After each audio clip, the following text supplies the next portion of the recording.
President Donald Trump now thanking Iran for early notice on those missile strikes and encouraging Israel to stop attacks. It's because Trump came out and he hosted a press conference about it. It was so wild. He hosted a press conference about dropping the bombs. And he was shocked in the press conference. He came out and he's like, earlier today, the United States military, that's us, launched missiles, bunker busters, launched missiles on Iran, on all their nuclear facilities. And boy, you don't understand. You've never seen bombs like that before. They came down and they dropped them, those bombs. I couldn't believe what those bombs were doing. I couldn't believe it. And I called. I'm the one who called. I said, drop the bombs. I didn't know I was gonna call. I said 2 weeks. I told everybody 2 weeks. It was gonna be 2 weeks. And then I was on the plane, and I said, I'm calling. Drop the bombs. And the bombs were dropped. I'd never seen bombs like that. I said, whoa, we're never dropping bombs like that again. I've never seen bombs like that. Those bombs were dropped, and now it's over. We're all good. And so now, because America had dropped bombs on them, then Iran had to respond, but then Iran didn't want to get into a fight. No one wants to get into a fight with America, you know what I mean? And so like Iran was like, we are going to retaliate against you. And then they launched missiles at an American base in Qatar, but then they phoned America first. They did. They were like, all right, we are launching bombs against you in like 45 minutes, an hour maybe. You tell us how long you need, then we'll launch the bombs. And then the Americans cleared out their base and everything important, and then the bombs fell. But not the boats. They knew that. Very, like, in an interesting way, he responded to Iran. Then he wrote on his like thing online, on his profile, he was like, thank you to Iran for giving us notice about the bombs. Now it's over. It's all over. There will be peace. Israeli Prime Minister Benjamin Netanyahu reportedly made a rare apology Monday for launching a strike earlier this month near Doha, Qatar. According to a report from Axios, President Trump hosted the trilateral call between the Israelis and the Qatari prime ministers, where Netanyahu did apologize for violating Qatari sovereignty, and he also expressed regret for killing a Qatari security officer in the strike. Netanyahu then also reportedly agreed to pay compensation to the family of that officer. The police chief in Michigan started speaking in Arabic while bragging about replacing the police force with Muslims, saying Hamdulillah, Hamdulillah, which means all praise is due to Allah. Dearborn's top law enforcement official highlighting how the police force went from 3% Arabs to now 45% Arab Muslims. Issa Shahin was appointed to the position by Mayor Abdullah Hamad in December of 2021 and was speaking at an event focused on community diversity. He started his remarks with the Arabic phrase, then highlighted the growing Arab-Muslim police force. He described the change as a deliberate effort to mirror the community, noting that Dearborn's population has become a majority Arab, with over 55% of residents identifying as Middle Eastern or North African in the 2023 U.S. Census. When I joined the department, Dearborn's Arab American population was nearly 50%, yet less than 3% of our police. It's now a department that reflects and embraces the community it serves, with 45% of our officers being Arab American. Alhamdulillah.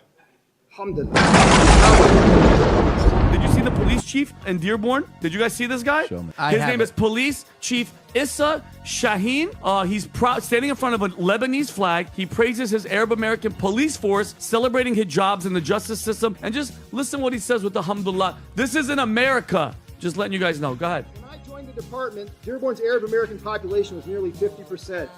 Yet less than 3% of our police. It's now a department that reflects and embraces the community it serves, with 45% of our officers being Arab American. Alhamdulillah. Alhamdulillah. Alhamdulillah. It's coming, guys.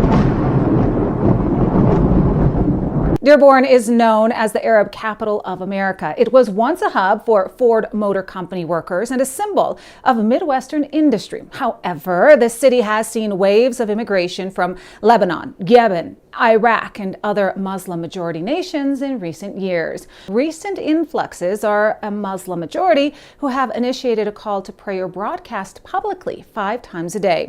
Fox 2's Scott Wolchuk is live now to tell us all about this. And we're talking about a language or ethnicity here.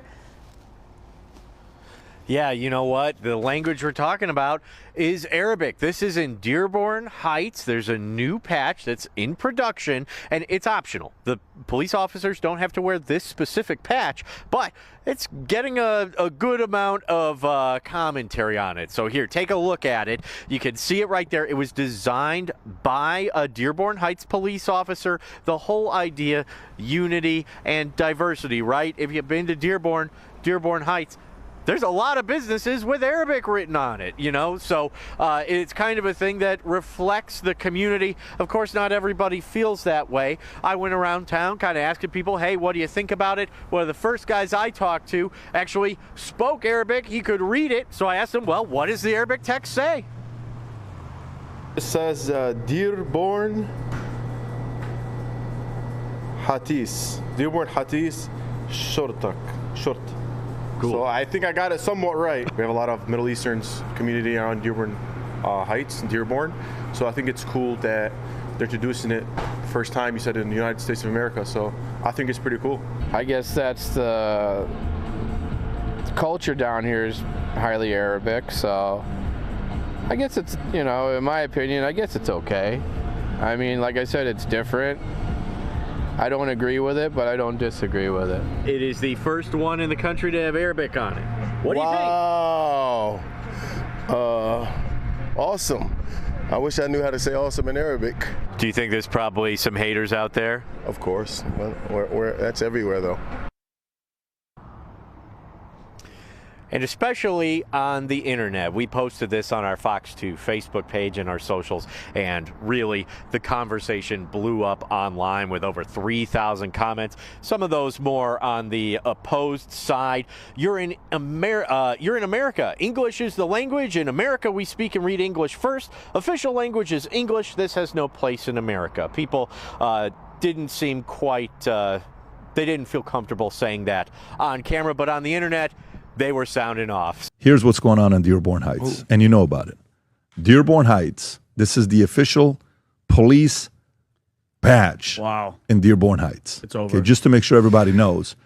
Dearborn Heights is the first in U.S. with Arabic on their police patch. Okay, so let's go through this here.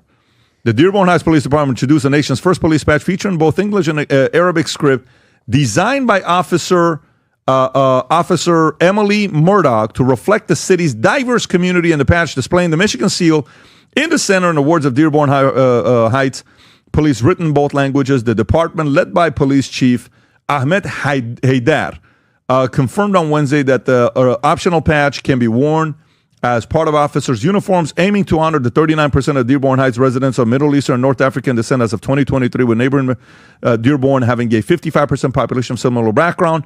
The department praised the initiative, stating on Facebook, "We are proud of Officer Murdoch's creativity and dedication in helping our department better represent the people we serve. Our officers proudly serve all members of our community, and this new design is another way we can continue to celebrate the rich cultures that make our city unique." Vinny, your thoughts on this?